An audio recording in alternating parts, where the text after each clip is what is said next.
Okay,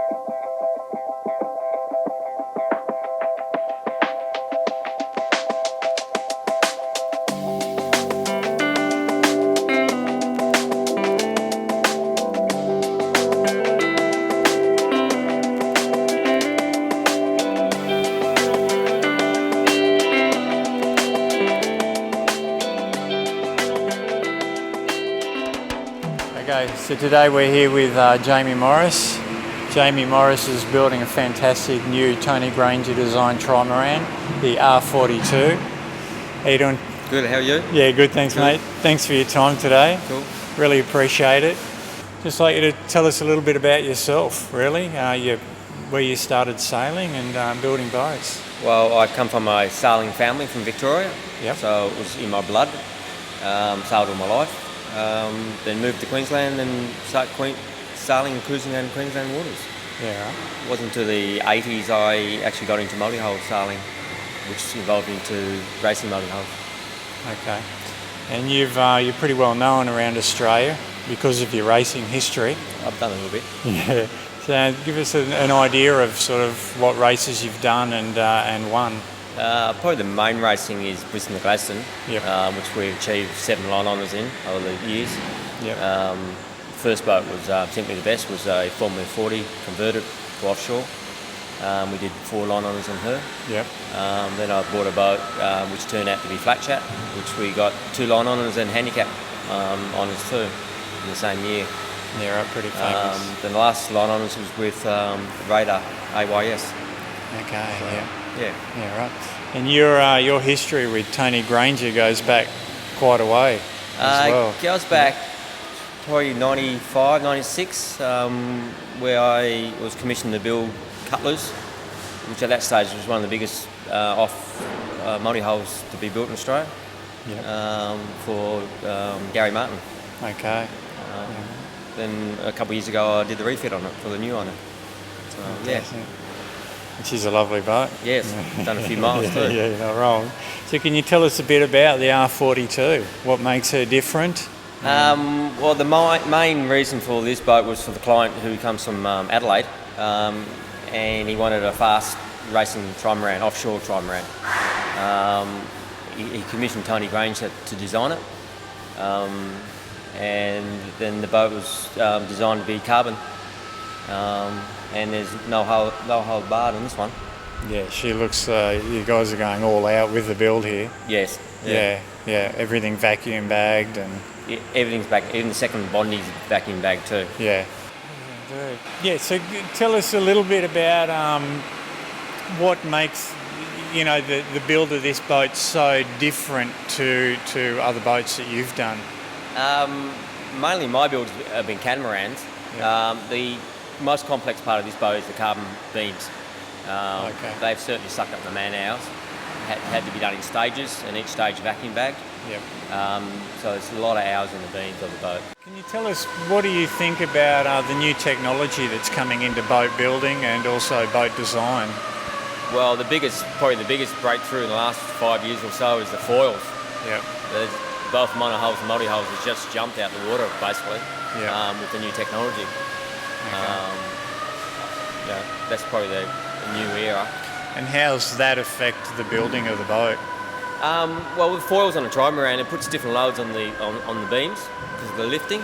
On a boat like this, it's particularly around 4 tonne of lift in the foil. So obviously the beams and the mast and everything else has to take that extra. And so who else are you working with in the design and the build of the boat? Well, from day one, I went to Ben Kelly Quantum Sails to design the sails, the plan. Joel Berg from All Yachts to discuss the rigs and that. So we spent probably 6-8 months in that phase to get where we want to go. Really? So before the boat was even started, you guys had spent yeah. a good 6 to 8 months in the concept? Yeah. Yeah, wow. Well, you can see it here in the build for sure. It really is. I don't know that we're going to capture it all on video, but I hope so because it's super impressive. So this is basically the cockpit. We're going to have 6 winches, one being main sheet, one being traveller, and one being Code Zero spinnaker sheet winch. We have another 2 winches on top, which are jib sheet and halyard controls. Most halyards are on a lock in the mast, so we only have minimum halyards back here. And then you've got your jib sheet tracks on the side there. Yeah, that's for the blade head sail. Yep. It's set about 70 degrees. There's another track through here for the upwind screecher. Oh, okay, you can see that down here. Which is set about 8 degrees. Yep. That will be carried to about 10 knots of true wind. Then they'll go back to shy reaching with it then. Okay. And what about using the vacuum bagging? That puts another obviously cost, and it makes it a bit more complex, but the end result's far better. Far better, yeah. Better bonding and far better bonding. Yeah, a lot of weight. A lot of weight, less resin. Yeah, okay. What do you think really is going to be the thing that sets it out apart from other boats similar to this? This trimaran is going to be very stiff, and obviously the rig's going to be stiff. So upwind performance on this should be amazing. Yeah. We should fly a hull particularly about 12 knots true. Oh really? Main hull? Yeah. 12 knots true. Yeah, wow. That's the prediction. Yeah. This is a forward beam, starboard side.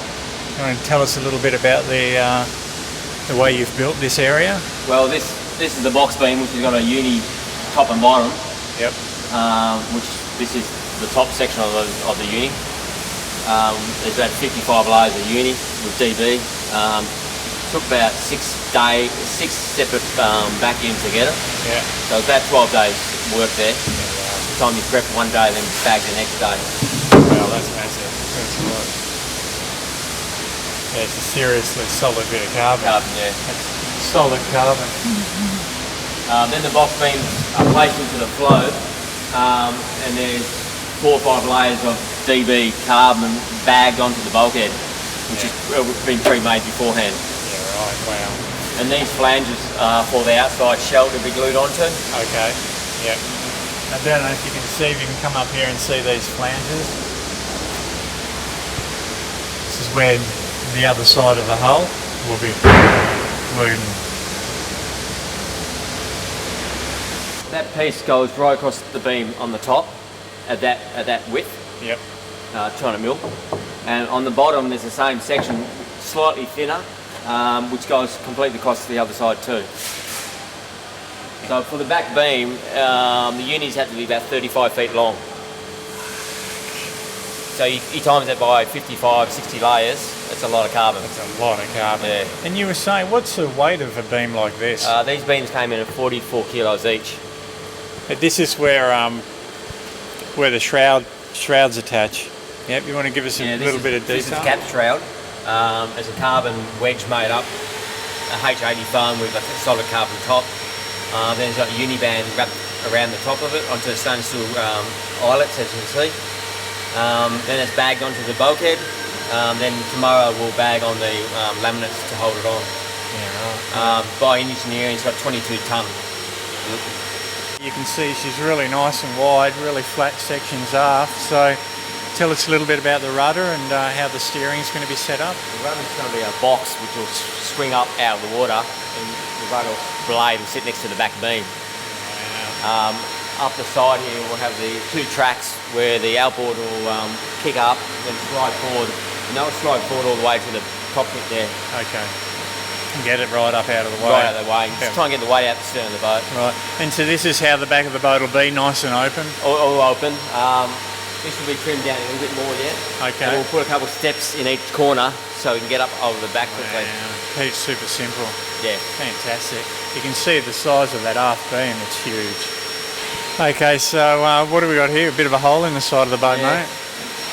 Coon cheese. This is for the escape upside down hatches. Okay. As per the rules. We've got 2 in this because it's over 40 feet. All right, so you've got to have 2. So it's one opposite. Yep. That has a carbon uni band around it, where we dug out the foam and put a uni band. Then we'll build a ramp up out of foam to stop the water washing in the hatch. So a nice little fairing. Yeah. And is that a hatch you're going to make, or is that something pre-bought? No, that's just a moonlight hatch. Yeah, okay. With double handles on it. Yeah, nice.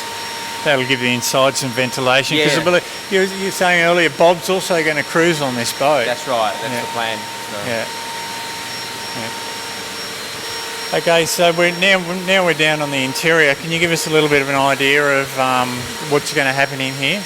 Okay, along this side it's going to be the galley, the basic galley, and they'll come up to about here. And there's a chart table here with all the electronics, chart plotter, VHF, all that type of thing. Here is a quarter berth which goes through there. Okay. That's cut out. Right, so you've got to cut out there. And this will lift up to get out in and out of the upside down hatch. Okay, fantastic. This side is a quarter berth the same. A little storage compartment here in the L-shaped settee.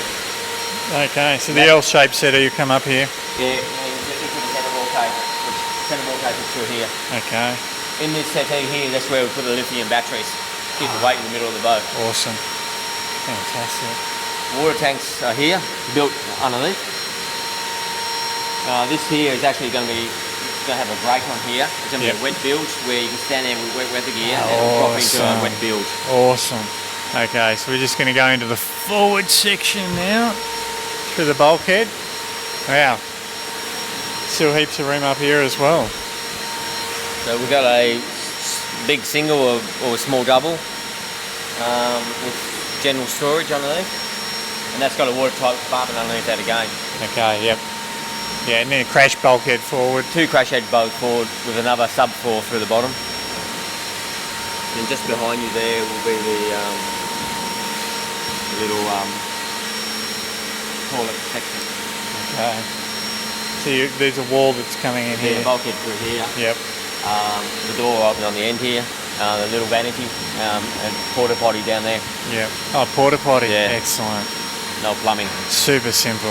Yeah. Yeah, this is quite substantial, this bulkhead. This bulkhead's got over 100 layers of different unis, bands in it. 100 layers. Yeah. On either side. Wow.